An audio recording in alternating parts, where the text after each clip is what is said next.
মাঘ মাসে জন্ম যে সমস্ত নারীদের, তাদের ক্ষেত্রে কি দেখা যায়?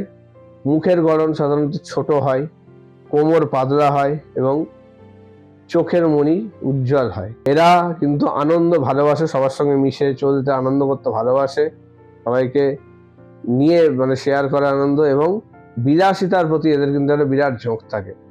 7 বছর, 16 বছর, 22 বছর এবং 42 বছর বয়সে কিন্তু এদের ফাঁড়ার যোগ থাকে। সেই যোগগুলো কেটে গেলে 76 থেকে 80 বছর বয়স পর্যন্ত এদের কিন্তু আয়ুস্থান সাধারণত হয়। যে বয়সগুলোতে ফাঁড়া বললাম সেগুলোতে একটু সাবধানে থাকা উচিত। কোনো রকম ইনভেস্টমেন্ট নতুন। নারীর জন্ম যদি মাঘ মাসে হয় তাহলে কি হয়? এদের কিছু বিশেষ গুণ কিন্তু দেখা যায়, বা বিশেষ দোষও বলুন, সেগুলো দেখা যায়। তো চলুন দেখে নেওয়া যাক কি কি হয়। আগের সিরিজগুলো যদি দেখেছেন তাহলে ভালো আপনারা বুঝতে পারবেন যে এই পুরো সিরিজটা কিন্তু মহিলাদের জন্য হচ্ছে, পুরুষদের জন্য নয়। বারবার বলে দিচ্ছি, ঠিক করে খেয়াল রাখবেন, এটা কিন্তু পুরুষদের সঙ্গে মেলাতে যাবেন না, এটা শুধুমাত্র মহিলাদের জন্য। নমস্কার, আমি অ্যাস্ট্রো স্পিকার গৌরব। মাঘ মাসে জন্ম যে সমস্ত নারীদের, তাদের ক্ষেত্রে কি দেখা যায়? মুখের গড়ন সাধারণত ছোট হয়, কোমর পাতলা হয় এবং চোখের মণি উজ্জ্বল হয়। এরা শরীরচর্চার দিকে কিছুটা মনোনিবেশ করে এবং সেই দিকে তাদের একটা ঝোঁক বা আকর্ষণ থাকে, নিজেকে সুন্দর দেখানোর একটা, বা নিজের শরীরের দিকে একটা যত্ন নেওয়ার তাদের একটা বিরাট প্রবণতা কিন্তু দেখা যায়। এদের ক্ষেত্রে পেটের সমস্যায় খুব ভোগে, পেটে ব্যথা প্রায় কিন্তু এদের কিন্তু দেখা যাবে, পেটের ব্যথা হবে। সন্তান স্থান এদের ভালো, এদেরও কিন্তু 2 বা তার বেশি সন্তানের যোগ থাকে। তবে সুখ পায় মাত্র 1টি বা 2টির থেকে, বাকি সবার থেকে কিন্তু সব সন্তান কিন্তু এদের ভালো হয় না। তাদের থেকে কিন্তু মানসিক যন্ত্রণা, দুঃখ কষ্ট বা অবাধ্য এই জায়গাগুলো কিন্তু চলে আসে।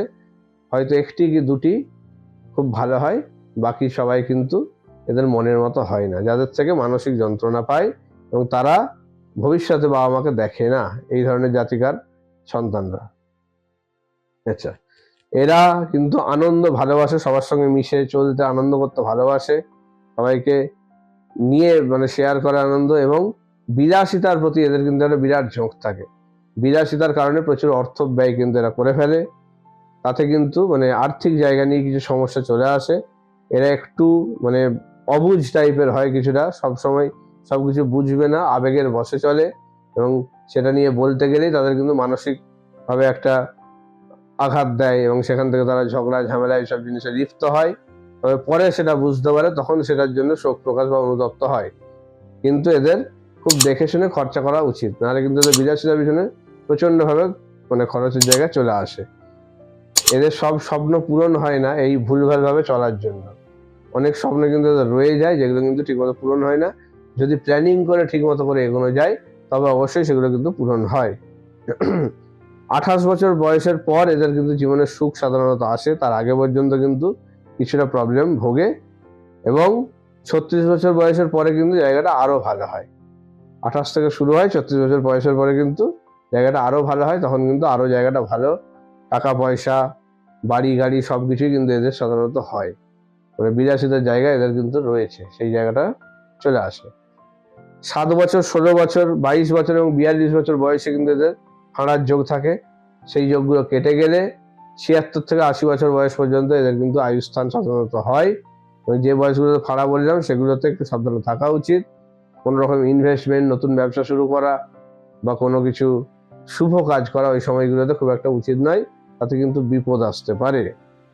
পরিবারের সবাইকে এরা নিয়ন্ত্রণ করার চেষ্টা করে, সবার উপরে ছড়ি ঘুরিয়ে চলার চেষ্টা করে, একটু ডমিনেটিং টাইপের হয়, এরা নিজেদের কথা মতো সবাইকে চালাবে, এরকম একটা হয়, এবং তাতে যদি সফল হয় তাহলে ভালো, না হলে কিন্তু এরা তাদেরকে ত্যাগ করে, তাদেরকে সহ্য করতে পারে না, পরিবারের লোকজনকেও এরা কিন্তু তখন দু চোখে দেখতে পারবে না, তাদেরকেও সরিয়ে দেওয়া বা দূরে করা, তাদের সঙ্গে একসাথে না থাকতে পারে, এই জিনিসগুলো চলে আসে।